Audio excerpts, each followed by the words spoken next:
Major breaking news out of the NBA where Kevin Durant has requested a trade from the Nets. That is according to multiple reports. KD spent the past 3 seasons there in Brooklyn, signing with the team back in 2019, a 12-time All-Star. He has nearly 4 years and $195 million still left on his current contract. This news coming just 2 days after Kyrie Irving picked up his player option for the next season. So notable contract situations there. KD under contract again through the 2025-26 season. However, word coming out right now that he has requested a trade from the Nets. Of note, KD will have never played if he does leave a game with Ben Simmons, and Kyrie, although opting in, could still potentially be traded away. Let's welcome in a man who's been very busy over the past couple of days, and it continues today. Bill Ryder here. Look, not necessarily surprising that this news is coming down surrounding Kevin Durant, but what's your initial reaction to it? I mean, I'm a little surprised. I mean, it felt like if we were going to get this, and you're right, this was certainly a possible outcome. It just felt like first we would hear the news that the Nets had been able to find someone to take Kyrie Irving. Kyrie, as you talked about, had opted into that deal for a year. So it's a sign and trade. It makes it very difficult to trade Kyrie somewhere else. Not impossible. If Kyrie left, it certainly, I think, meant that Durant would too. And so I think one of the many questions, Amanda, and there's a lot to unpack here, is whether or not this doesn't indicate that Kyrie Irving and the Nets believe that Kyrie will be somewhere else. That certainly was my first instinct when I got over the shock and awe of the news, that if Durant wants out, perhaps he knows something about Kyrie Irving and Kyrie's future that the rest of us don't yet. Yeah, and that was my next question is, what does this say about what's going on behind the scenes in regards to Kyrie? I mean, does this, and obviously maybe this is just pure speculation, does this tell you more that maybe KD knows something in regards to Kyrie? Or he's like, look, this is too much of a mess. I don't want to be here anymore. I'm out. It's really hard. You're right. It's hard to know, and both are very plausible reasons, because it is an absolute mess in Brooklyn. It just is. Kyrie is going to be a Brooklyn Net if he's going to be a Brooklyn Net for the money, not necessarily because he buys into the idea and the vision of the organization.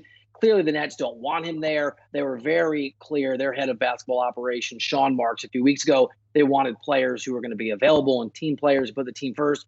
Those are very pointed comments that basically translated as, we want someone who's different than Kyrie Irving. So Kevin Durant could certainly look around at what feels like dysfunction, at a Ben Simmons who's talented on paper, but has only been a player on paper for more than a year now. And you're right, decide, I don't want to be here, get me somewhere else. Or he could be under the impression from his friend Kyrie Irving, because they are close, that Kyrie is planning to be somewhere else. As you said, a lot to unpack. We're going to talk about Kyrie and Ben Simmons here in a second because they're still there with the Nets. Let's look at Kevin Durant's future here. Again, requesting a trade according to multiple sources. Reports coming out, he is interested in the Suns. He is interested in the Heat. Any potential suitors that might be willing to bring in KD, but what else would you have to give up to get him? Yeah, here I think is the catch-22 of this situation. This is the reality for any of the guys who are under contract or who opt for a sign and trade in this class, in this free agency summer.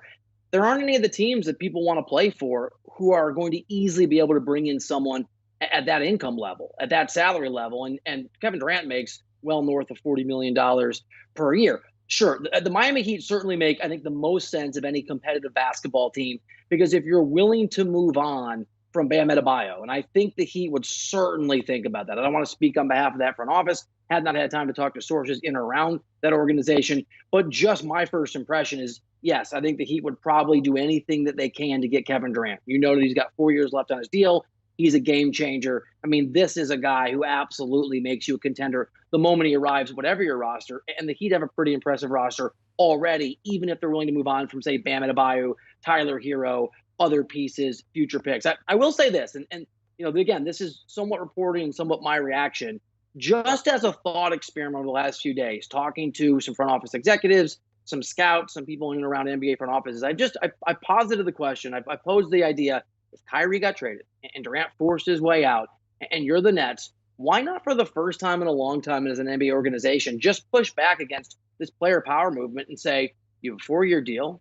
We're not going to trade you to just anybody. You don't get to bring us a list of teams you want to go to. You can certainly solicit offers that are enough. Because if I'm the Brooklyn Nets, if I'm Sean Marks, Amanda, who runs that organization, I think your job security is in serious trouble. You're watching a championship contender be burnt to the ground over the last week or so. I can't imagine ownership has an appetite for a rebuild. And so I would strongly encourage, if I was the Brooklyn Nets, and some of the sources I talked to thought it was difficult but reasonable, I would strongly say to Kevin Durant, that's all well and good. That's what you want.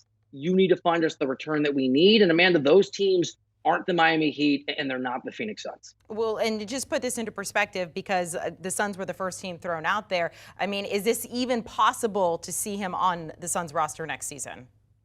So they're in a really tough spot in terms of their cap situation. It is not easy at all. If you're willing, here's what makes it easy pretty quickly. If you're willing to trade Chris Paul, and again, I have not, since this is breaking news, I have not had the opportunity to talk to or text or visit with any sources on this topic since the news came down. But a Chris Paul swap, which I don't imagine Chris Paul would want to do, but maybe you don't care if you're the Phoenix Suns, that's something that could get close to making the numbers work. If I'm the Phoenix Suns, would not move on from Devin Booker given his age, but that's something that could certainly happen.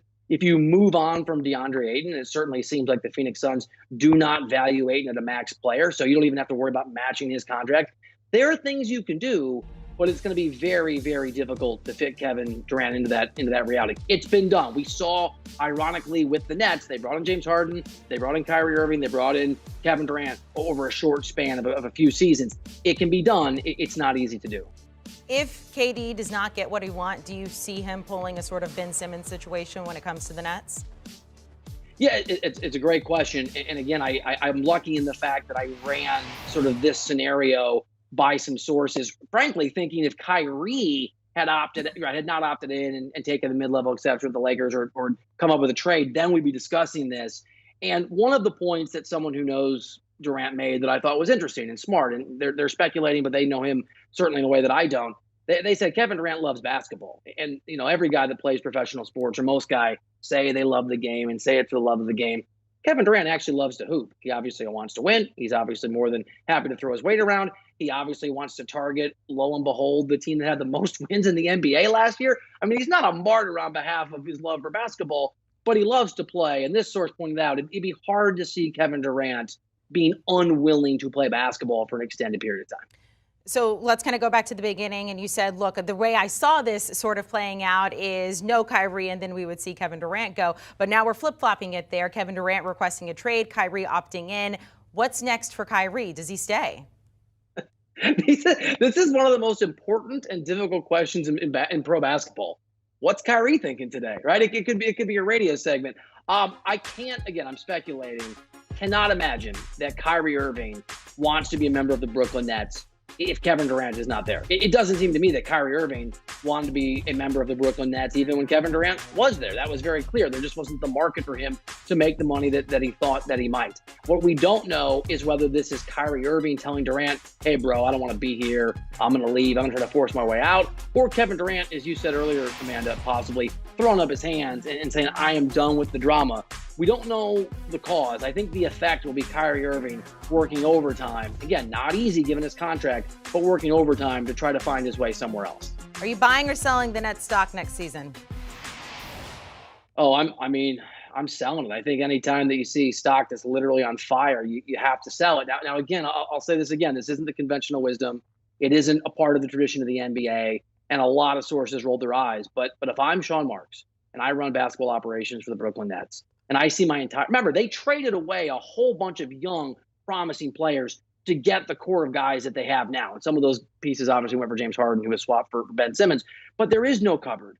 The cupboard is empty. This was the plan. So if I'm Marks, if I run basketball operations for the Nets, what do you have to lose to say to Kevin Durant, no, too bad. That's nice you want to go to the Miami Heat or the Phoenix Suns. They better offer us a king's ransom. So I might buy stock if it gets really, really low on the off chance that front office does what no one else will do. But right now, things look pretty dire. From one big three that barely happened to another big three that never happened to now this.